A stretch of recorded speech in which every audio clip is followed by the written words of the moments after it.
অনেকদিন আগের কথা। আনন্দপুর নামে একটি গ্রাম ছিল। সেখানে রাজু তার মা বাবার সাথে বসবাস করত। রাজুর বাবা দিনমজুরি কাজ করত।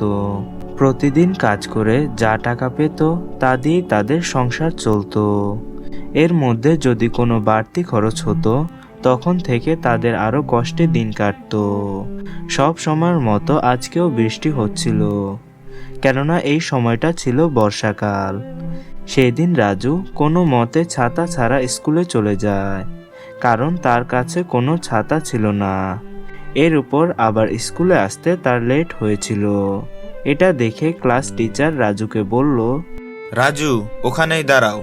আমি তোমাকে কতবার বলেছি বৃষ্টিতে ভিজে কখনো স্কুলে আসবে না, সাথে ছাতা নিয়ে আসবে।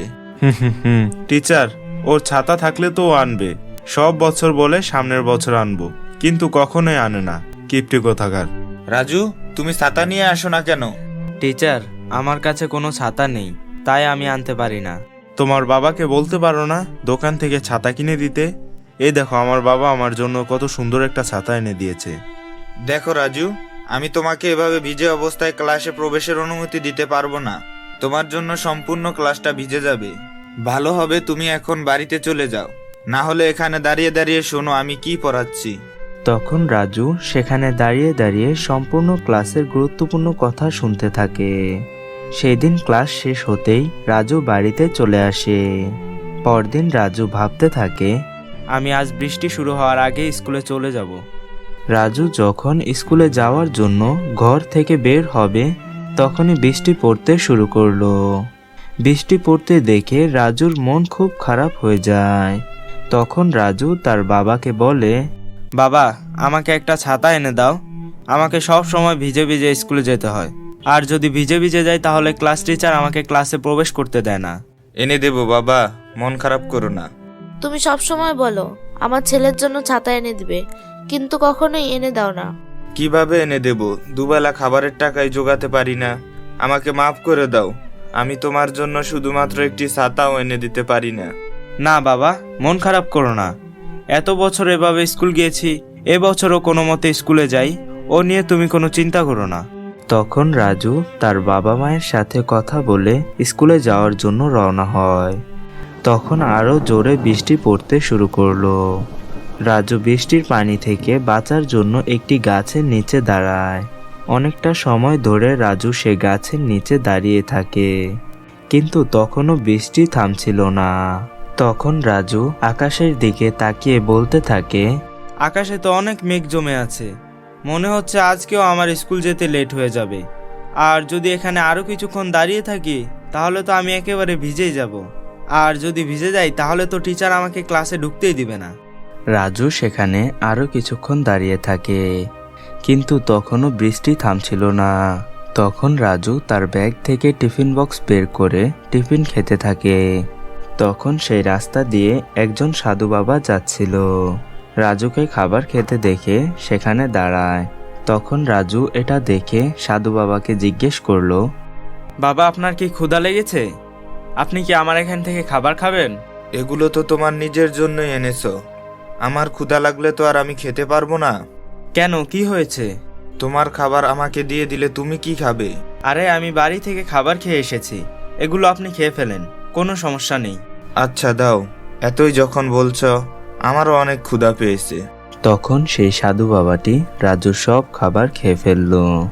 তারপর সাধু বাবাটি রাজুকে বলল, আমি তোমার এত উদারতা দেখে খুব খুশি হয়েছি। এবার বলো তোমার কি প্রয়োজন? না বাবা, আমার কোনো কিছু প্রয়োজন নেই। তাহলে তুমি এখানে দাঁড়িয়ে আছো কেন?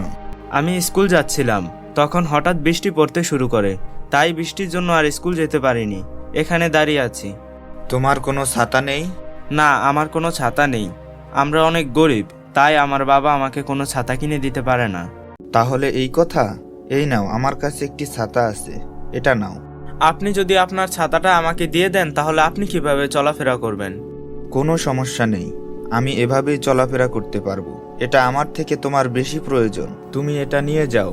একথা বলে সাধু বাবা সেখান থেকে চলে যায়। ছাতা পেয়ে রাজু খুব খুশি হয়ে যায়।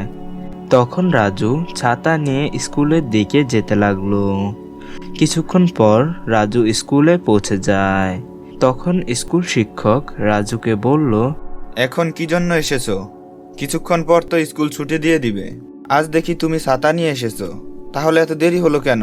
না স্যার, আমি এটা কিছুক্ষণ আগে পেয়েছি, তাই স্কুলে আসতে এত লেট হয়েছে। কাল থেকে আমি স্কুলে ঠিক সময় চলে আসব।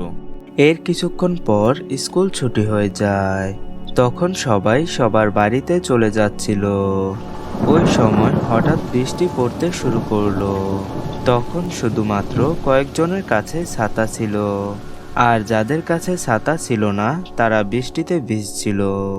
তখন রাজু এইসব দেখে ভাবতে থাকে, আমি যদি ওই লোকগুলোকে বৃষ্টির পানি থেকে বাঁচাতে পারতাম, ওরা যদি বৃষ্টির পানিতে ভিজে যায় তাহলে তো ওদের ঠান্ডা লেগে যাবে। একথা বলার সাথে সাথে রাজুর ছাতাটি ধীরে ধীরে বড় হতে লাগলো। তখন রাজু এইসব দেখে বলল, আরে এটা তো জাদুর ছাতা, কি সুন্দর বড় হয়ে গেল। ওদের জিজ্ঞেস করি কেউ আমার এই ছাতার নিচে আসবে কিনা। আরে তোমরা তো সবাই ভিজে যাচ্ছ, চাইলে আমার এই ছাতার নিচে আসতে পারো। এটা অনেক বড় ছাতা, তোমরা কেউ ভিজবে না। হ্যাঁ, তোমার এটা তো অনেক বড় ছাতা, এর মধ্যে তো অনেক লোক অনায়াসে দাঁড়ানো যাবে। চলো চলো আমরা সকলে গিয়ে ওই ছাতার নিচে দাঁড়াই। তখন থেকে রাজু অন্যান্য লোকদের এই ছাতা দিয়ে বৃষ্টির হাত থেকে বাঁচায়। একথা যখন গ্রামের জমিদারের কানে যায়, তখন জমিদার বলে, এমন আবার ছাতা হয় নাকি যার মধ্যে অনেক লোক দাঁড়ানো যায়? আমার তো বিশ্বাসই হয় না। আমি নিজের চোখে এই ছাতাটি দেখতে চাই। তখন জমিদার এবং তার কিছু লোক রাজুর বাড়িতে আসে এবং এসে বলে, বাড়িতে কেউ কি আছেন? কে বলছেন? ঘরে আসুন, দরজা খোলাই আছে। তখন জমিদার রাজুর ঘরে প্রবেশ করে এবং রাজুকে জিজ্ঞেস করে, রাজু, লোকেদের মুখে শুনলাম তোমার কাছে নাকি একটি জাদুর ছাতা আছে। হ্যাঁ জমিদার বাবু, ওই ছাতাটি আমাকে একজন সাধু বাবা উপহার দিয়েছিল। দেখি তোমার জাদুর ছাতাটি, আমাকে একটু দেখাও। তখন রাজু সেই জাদুর ছাতাটি এনে জমিদারকে দেখায় এবং জমিদার এটা দেখে রাজুকে বলল, রাজু, তুমি এই ছাতা দিয়ে মানুষদের অনেক উপকার করতেছো। এটা দেখে আমি অনেক খুশি হয়েছি। এই নাও, তোমাকে আমি 100 মোহর উপহার দিলাম। তুমি আরো বেশি করে মানুষদের সহযোগিতা করো। তখন থেকে রাজু লোকদের এই ছাতা দিয়ে আরো সাহায্য সহযোগিতা করতে থাকে। তো বন্ধুরা, আমাদের আজকের এই গল্পটি এ পর্যন্তই। আমাদের আজকের এই গল্পটি যদি তোমাদের কাছে ভালো লেগে থাকে তাহলে ভিডিওতে অবশ্যই লাইক করবে এবং তোমরা যদি আমাদের চ্যানেলে নতুন হয়ে থাকো তাহলে আমাদের চ্যানেলটি সাবস্ক্রাইব করবে।